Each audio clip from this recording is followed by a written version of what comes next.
Marcos Tobias Machado é membro da Sociedade Brasileira de Urologia da Confederação Americana de Urologia. Atualmente é chefe do setor de uro-oncologia e cirurgia robótica em urologia do Hospital Brasil. É também urologista dos hospitais da Rede DOR. Além disso, atua como urologista na Faculdade de Medicina do ABC e no Instituto do Câncer Arnaldo Vieira de Carvalho, em São Paulo.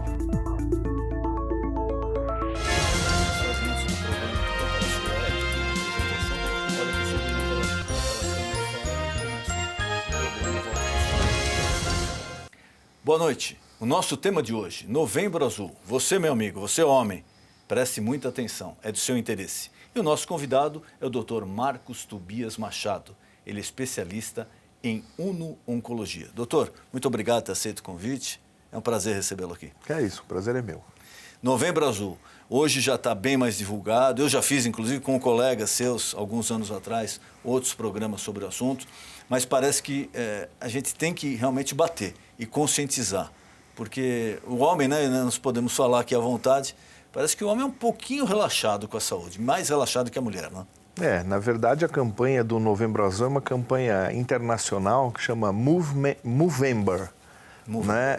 É movimento de novembro para lembrar os homens. Na verdade, o câncer de próstata é o carro-chefe da campanha, mas é trazer os homens para o consultório para poder se tratar, para poder fazer prevenção de doenças precoces, né, como doenças da próstata e também as doenças cardiovasculares, a hipertensão, o diabetes, os problemas mentais, o estresse, a disfunção da ereção, problemas hormonais. Quer dizer, existe uma gama enorme de problemas de saúde que o homem pode prevenir vindo aos consultórios. E como você falou, as mulheres estão acostumadas a vir ao consultório. Exato. E os homens não. Eu pensei que fosse só em relação ao câncer de próstata. Já vai o primeiro esclarecimento aí, né? Várias outras doenças. O homem, ele é mais acomodado, ele é preguiçoso ou ele é mais medroso? Esse é um pouco de opinião pessoal, né? Mas assim, o que a gente vê, eu tenho 30 anos de medicina já, o que a gente acaba vendo são alguns fatos. O primeiro, talvez, mais importante, seja que o homem não quer ficar doente. Porque, na verdade, toda a família depende dele. Exato. Então, ele foge um pouco dos diagnósticos. Né? Se ele bebe uma cerveja, come uma picanha, uma carne gorda, ele não quer que o médico diga para ele que ele não pode fazer essas coisas, né? Mesmo sabendo que isso está fazendo mal. Né? Ou ignora isso um pouco e deixa, vamos dizer, a situação chegar numa situação crítica, grave, às vezes um infarto, uma condição mais séria, para procurar um médico. Então, isso é uma primeira coisa. Né? A segunda é a síndrome do super-homem. Ele acha que não vai ficar doente. Só acontece com o vizinho, né? Só acontece com o vizinho. Então, também não se previne. E terceiro, talvez é importante também, não estar acostumado a vir ao médico como as mulheres. Né? As mulheres fazem a questão da consulta ginecológica já muito cedo. Hoje em dia, as mulheres engravidam muito cedo. Né? Já a partir de 12, 13, 14 anos já tem a possibilidade da gestação. Então, elas vêm para fazer a prevenção da gravidez, das doenças sexualmente transmissíveis, né? A prevenção disso, a orientação pelo médico. Então, já estão acostumadas a fazer o exame de Papa Nicolau já muito cedo. Então, elas já têm o hábito de vir ao médico e serem aconselhadas. E o homem não. Então, o homem costuma não vir. Agora, especificamente, doutor, do câncer de próstata, que parece que agora o homem vive mais, então é uma doença que ganhou mais espaço, mais notoriedade. Quais os cuidados que o homem deve ter? A partir de quando? Como ele deve proceder? De que maneiras ele pode evitar? Como ele pode tratar? Qual o começo do assunto? Qual o começo da conscientização? Na verdade, quando a gente está falando de prevenção, a gente está falando de diagnóstico precoce. Né? Os fatores principais que estão relacionados ao câncer de próstata é a idade, como você mesmo já comentou. À medida que a população vai envelhecendo, a chance de ter o câncer da próstata aumenta. Né? Por volta de 5% aos 40 anos, vai chegar isso a 30% com 70, 80 anos de idade. Então, quer dizer, você tem a idade aí como fator importante no desenvolvimento e os fatores hereditários, aqueles indivíduos que têm indivíduos do primeiro grau na família com câncer de próstata e com outros adenocarcinomas de mama, pulmão em mulheres, por exemplo, né, na mãe, na tia, etc., eles têm um risco aumentado de ter o câncer da próstata. Quer dizer, mesmo a pessoa, o homem, o filho, que o pai, a mãe teve câncer de mama, ele tem uma probabilidade maior de ter o câncer de próstata? Tem um risco porque existem genes que são próprios e transmitidos geneticamente que na mulher dão risco de câncer de mama, no homem câncer de próstata, como o BRCA1 e 2. Quer dizer, isso está explicado pela genética. Mas o fato é, os dois principais fatores não são fatores preveníveis, tá certo? Então a gente está falando de diagnóstico precoce. Agora, o que seria prevenível? São fatores que a gente não tem evidência forte. A gente tem estudos dizendo que eles são fatores promotores, estudos em animais ou mesmo em população. Mas, como por exemplo, uma dieta rica em gordura ou em carne vermelha. Então a gente sabe que isso são fatores promotores do câncer da próstata. E os fatores protetores seriam vegetais, principalmente o tomate no câncer da próstata, tem um fator preponderante, principalmente quando é um tomate cozido, né? O selênio, né? Tem outras coisas que estão nas castanhas, etc., do Pará, etc. Então, quer dizer, tem os fatores protetores do câncer da próstata, que são esses, e os fatores de risco do câncer da próstata. Esses sim seriam preveníveis. Quer dizer, diminuir a alimentação rica em gordura e carne vermelha. E aumentar de vegetais, fitoestrogênios como a soja, por exemplo, né? O chá verde, que tem muito fitoestrogênio, e isso preveniria. Agora a gente não sabe dose, não sabe quantidade, não sabe nada disso. Na prática, fica uma mensagem talvez para o homem, que seja fazer uma dieta, a mesma dieta que protege o coração, protege a próstata. Interessante. Tá? Então, assim, é uma mensagem bem simples. Quer dizer, com uma cajadada mata 2 coelhos. Aí, isso. Né? E outra coisa importante, que seria uma coisa prevenível, seria a atividade física. A gente sabe que indivíduos que têm uma atividade física regular têm um risco menor de ter uma doença mais agressiva da próstata. Tem um desenvolvimento menor do câncer da próstata, como se ele fosse um indivíduo mais saudável e combatesse melhor o câncer. Então, são fatores que são preveníveis aí, melhora a qualidade de vida da pessoa, melhora a atividade física, melhora a atividade sexual, reduz o peso, melhora a testosterona. Então, tudo isso está relacionado a uma saúde global do homem melhor e isso acaba reduzindo o risco de câncer de próstata. E a idade que a pessoa tem que começar a fazer os primeiros exames, começar as primeiras consultas sobre isso? Quando a gente fala do câncer da próstata, a recomendação da Sociedade Brasileira de Urologia é iniciar com 50 anos, indivíduos sem fatores de risco. E com um fator de risco hereditário ou raça negra, que também é um outro fator de risco importante para a doença mais agressiva. A raça negra tem uma incidência maior. Maior e doença mais agressiva também. Então é iniciar com 45. Tá? Agora a gente fala que do ponto de vista da saúde global do homem é melhor que ele venha aos 40 anos e já realize um primeiro exame de toque PSA. Esse primeiro PSA entre 40 e 50 anos é muito importante no acompanhamento que ele vai fazer depois com relação ao câncer da próstata. O PSA é o exame de sangue? É o exame de sangue. Então é muito importante, se o PSA dele está menor que 1, ele tem um risco de ter câncer na próstata nos próximos 10 anos muito baixo. Então aí você pode flexibilizar um pouco mais o screening, a pesquisa sistemática do câncer da próstata. Mas ele tem outros problemas de saúde. Então é interessante que venha a partir dos 40 para que faça uma avaliação inicial, seja detectado quais as necessidades e aí o tratamento dele, o segmento dele personalizado, caso a caso. E aquele tabu, né, aquele preconceito nosso, homem, aí no exame, o famoso, né, exame de toque. Todo mundo, eu já fiz o de sangue, então não preciso fazer o de toque. Não, de toque eu não vou fazer, isso é só em último caso. E é um preconceito, não tem nada a ver. Não é porque no exame de sangue, às vezes, a condição está regular ou boa, que pode substituir o exame de toque, é isso mesmo? A mensagem que a gente deve deixar para os homens é que todos os cânceres de próstata que a gente detecta, 20% deles não são detectados pela elevação do PSA. 20%? Então 1 para cada 5 você não detecta.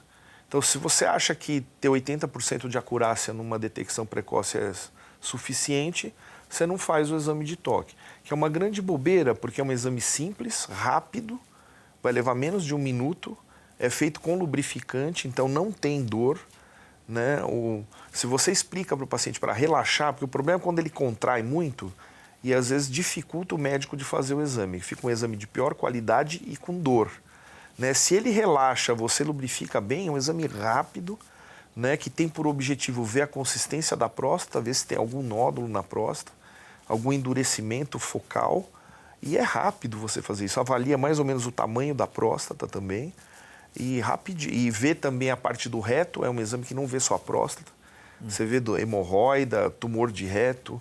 Quer dizer, você pode prevenir outros tipos de problema de saúde fazendo esse exame, que é um exame simples, né? Um exame fácil de ser feito e não é doloroso. E de quanto em quanto tempo é aconselhável, doutor? Então, normalmente uma vez por ano, né? A partir dessas recomendações que a gente tem.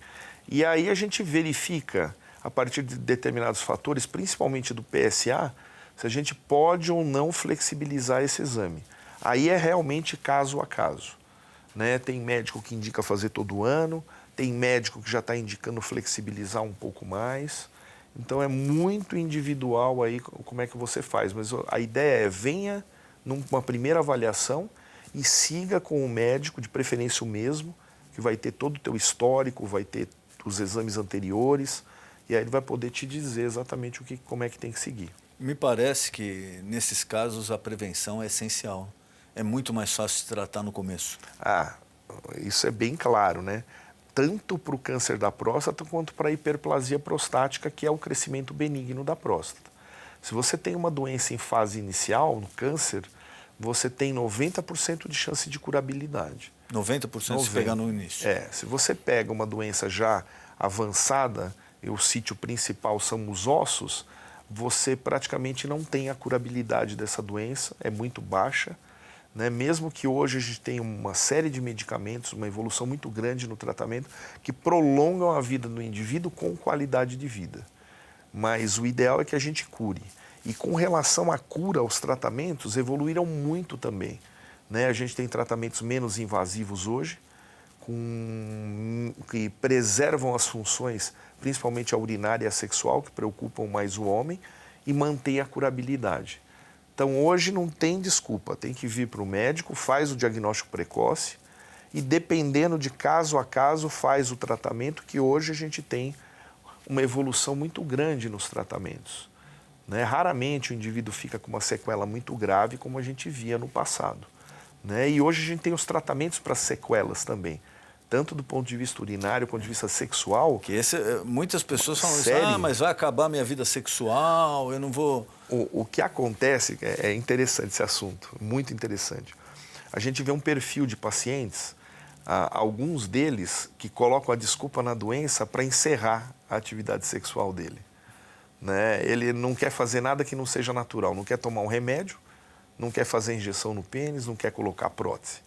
Agora, para aquele indivíduo que realmente, aquele indivíduo que gosta de ter atividade sexual, que se sente prazer com isso, a gente reabilita praticamente 100% dos casos.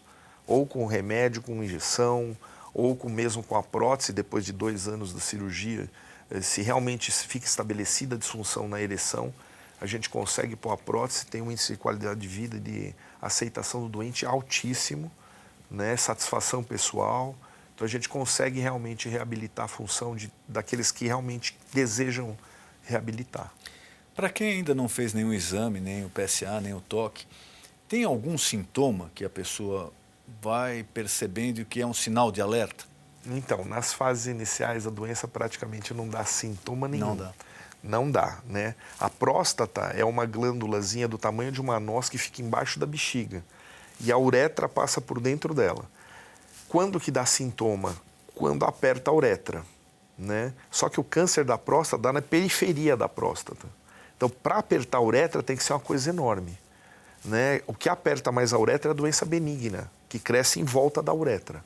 Então, são doenças que acontecem na mesma faixa etária e que acometem locais diferentes da próstata. Mas a mensagem é, numa fase inicial não há sintomas. A única coisa que a gente detecta é ou alteração no exame clínico, que é o toque, ou a elevação do antígeno prostático específico, que é o PSA, que é uma dosagem sanguínea. E a dificuldade, às vezes, principalmente as pessoas ali quando passam dos 40, 50 anos, os homens, às vezes encontram alguma dificuldade em urinar, ou dificuldade para urinar, ou a incontinência, né, que não conseguem, às vezes, segurar muito tempo a urina. Isso já é um sinal de alerta também? Então, como eu disse, a hiperplasia da próstata vem junto com o câncer da próstata na mesma faixa etária. Hiperplasia. Normalmente é. Tá? Pode ser o câncer da próstata? Pode, mas tem que ser um câncer muito grande, já infiltrando toda a próstata, da periferia para dentro, apertando a uretra. Então, a gente vê casos assim, por exemplo, no Sistema Único de Saúde, onde o indivíduo nunca veio ao médico. Quer dizer, ele já tem aquele câncer de próstata há 10 anos ou mais, crescendo. Né? A gente tem até uma publicação junto com o Hospital do Câncer de Barretos, onde a gente mostra 5 vezes mais chance do indivíduo ter uma doença avançada quando ele mora em locais que não tem check-up, comparado àqueles indivíduos que vão ao médico regularmente e que normalmente fazem o diagnóstico de uma doença pequena, de pequeno volume. Né? Então, isso é bem claro, isso é um estudo brasileiro, população brasileira. Né? E para prevenir, então, tem que vir precocemente ao médico, não tem que esperar os sintomas. E essa hiperplasia não tem nada a ver com o câncer de próstata? Não tem nada a ver com o câncer de próstata. É uma alteração que acontece pela idade, pelo envelhecimento. Tá? Existem alterações hormonais que fazem com que a próstata cresça na região próxima à uretra. E aí vai apertando isso daí. Então, o que acontece? Urinar mais vezes, urinar com jato fraco, às vezes aquele gotejamento depois da micção, gotejamento terminal que a gente chama, né? Urgência miccional é ter que sair correndo, mal encheu a bexiga, tem que sair correndo. Diminui o intervalo entre as micções, ele aguentava ficar 4, 5 horas, aí ele não aguenta ficar de hora em hora. Levantar de noite. Exatamente isso que eu ia falar. Muitas pessoas reclamam, eu tenho que levantar às vezes 2 ou 3 vezes durante a noite. Não levantava nenhuma vez e passei a levantar. Esse é um sintoma um pouco particular, porque ele pode ser por um problema da próstata local, pode ser por um problema sistêmico, porque a bexiga encher depende da produção de urina do rim. Né? Então, se o indivíduo tem, por exemplo, uma insuficiência cardíaca, a hora que ele deita, o coração bombeia melhor o sangue, porque não vai estar tudo na mesma altura. Então, o indivíduo produz mais urina. E aí ele tem a noctúria, ele levanta mais à noite. Problemas pulmonares crônicos também dão isso, problemas hormonais com um hormônio antidiurético, que começa a acontecer depois de 50, 60 anos de idade, também dá isso. Então, diabetes também dá isso, quando produz muita urina descompensada. Então, quando o indivíduo tem esse sintoma predominantemente de noctúria, que a gente fala, é urinar mais de noite do que de dia, a gente desconfia que possa ser sim um problema de próstata, mas tem que descartar que seja outro problema de saúde que ele está ocorrendo. Que às vezes a pessoa fica desesperada, acha que eu estou urinando à noite, eu estou com câncer, e aí já se desespera. Então, exatamente. O primeiro passo é ter certeza. Exatamente. Né? Então, aí precisa saber, dentre todos esses fatores que são causais, qual que tá acontecendo. A apneia do sono. Quer dizer, tem uma série de coisas que podem realmente fazer o indivíduo levantar mais à noite para urinar. Né? Então, assim, vá ao médico, faça o aconselhamento, aí vai tratar todas essas causas e vai ver qual é a causa predominante. Se a próstata estiver com problema, trata a próstata também. Doutor, às vezes a pessoa, o nosso telespectador, não tem condição financeira de consultar um médico particular, de fazer esse exame. E sempre a pergunta, né? O Estado, a rede pública, qual os recursos que ela oferece nessa área? Elas são satisfatórios? Então, na verdade, a atenção primária à saúde é feita por clínicos gerais, não é feito por especialistas, né? A medicina socializada no Brasil, ela é feita por hierarquização de atendimento. Então, você tem a atenção básica de saúde, que vai atender aí 80% dos casos, vai resolver 80% dos casos. Quando for um problema de especialista, ele vai encaminhar para o hospital secundário ou terciário. Terciário é de alta complexidade, né? Neste cenário, a gente tem, eu acho que está bem coberto, apesar de que, assim, eu trabalho em 2 hospitais públicos no Brasil, um na Faculdade de Medicina do ABC e o outro aqui no Instituto Dr. Arnaldo do Câncer. São hospitais extremamente sobrecarregados de trabalho. Quer dizer, tem muito trabalho, né? Mas dá conta de atender a população. O que eu acho que seria uma estratégia interessante seria contratar urologistas para trabalhar nos postos de saúde. Exato. Porque o clínico ele pede o PSA de rotina, isso é verdade, mas ele não está preparado, pelo menos não, na rotina não faz o exame do toque, né? E não tem o traquejo de lidar com as doenças urinárias como tem um urologista, né? Então ele acaba fazendo uma triagem e às vezes mandando para o hospital secundário, terciário, onde a gente trabalha, casos muito simples. Que poderia, se tivesse um urologista lá no começo... Que está tomando a vaga de alguém com câncer grave, com o rim com cálculo, entupido, vai perder o rim. Quer dizer, por isso que acaba perdendo. Porque tem uma leva de pacientes com doença muito básica indo aos hospitais terciários. Eu estou dizendo da minha realidade, isso pode ter opiniões variadas dos especialistas. Mas eu acho que se eu tivesse à frente de alguma gestão de saúde, provavelmente uma das coisas que a gente talvez fizesse fosse colocar... Porque é clínico, cobre a parte cardiológica muito bem, tem formação para isso, né? Mas quando fala da parte urológica, que é o segundo médico do homem, é o cardiologista, o clínico, cardiologista principalmente, e o urologista. Para cobrir totalmente a saúde do homem, precisaria ter urologistas nos postos de saúde. Doutora, é um tema que, lógico, só da gente comentar, que vai estar falando sobre isso, vem muita pergunta e já me passaram algumas perguntas. Infertilidade e impotência, tem alguma ligação com câncer de próstata ou não? Na verdade, disfunção sexual tem a ver com problemas de próstata, porque o indivíduo passa a urinar mal, com dificuldade. Então, às vezes, pode ter a ver, sim. E tem a ver com os tratamentos, né? Quando você faz um tratamento, tanto de radiação quanto cirurgia, pode ter algum grau de disfunção sexual, tanto disfunção erétil quanto alterações psicológicas do câncer. Tem uma série de coisas que afetam a atividade sexual. A infertilidade, quando você tira a próstata do indivíduo, ou mesmo você irradia, você diminui muito. Tirando a próstata, elimina o sêmen, você não tem mais. Então o indivíduo fica infértil, é natural. Você pode fazer uma fertilização tirando do testículo o sêmen. Mas pelo método natural não tem. Natural não tem. Radiação diminui também, mas não zera. Mas normalmente quando se irradia a próstata com dose alta, você pode ter sim um problema de fertilidade. Tá? No indivíduo virgem de tratamento, não. Normalmente não tem interferência, a não ser quando vem a notícia, né? Vem a notícia do câncer da próstata, o cara perde o desejo sexual. Aí é mais psicológico. Exato. Exato. E a parte de incontinência? Porque muita gente fala, olha, eu operei, aí eu tive que começar a usar fralda, eu não usava. Sim. E isso também acaba criando um bloqueio, né? Na verdade, o que acontece? Você tem 2 mecanismos importantes de incontinência no homem. Um deles é o colo da bexiga, que é a junção entre a bexiga e a próstata. Esse você vai destruir retirando a cirurgia, tirando a próstata. O outro mecanismo é o esfíncter da uretra, que fica uma musculatura que fica em volta da uretra, mais ou menos a 1 centímetro da onde termina a próstata, do ápice prostático. Se uma cirurgia, às vezes, um pouco agressiva, pode retirar e destruir esse mecanismo esfincteriano. E aí o indivíduo fica com incontinência total, né? O que acontece é mais comum, quando você tira a próstata, o indivíduo ter incontinência por um tempo, por causa desse mecanismo, e com o cérebro, com o treinamento muscular do períneo, a musculatura hipertrofia, e ele passa a controlar só com o mecanismo uretral a continência urinária, né? Às vezes perde, quando a bexiga está muito cheia, ele vai correr, fazer um esforço, sai uma gotinha, que é como se fosse uma mulher com incontinência de esforço, que a gente diz. Isso é mais ou menos comum depois que faz uma cirurgia de próstata. Mas não incontinência usando fralda, isso normalmente regride depois do tratamento cirúrgico, na grande maioria dos casos, um cirurgião que tem experiência com essa operação.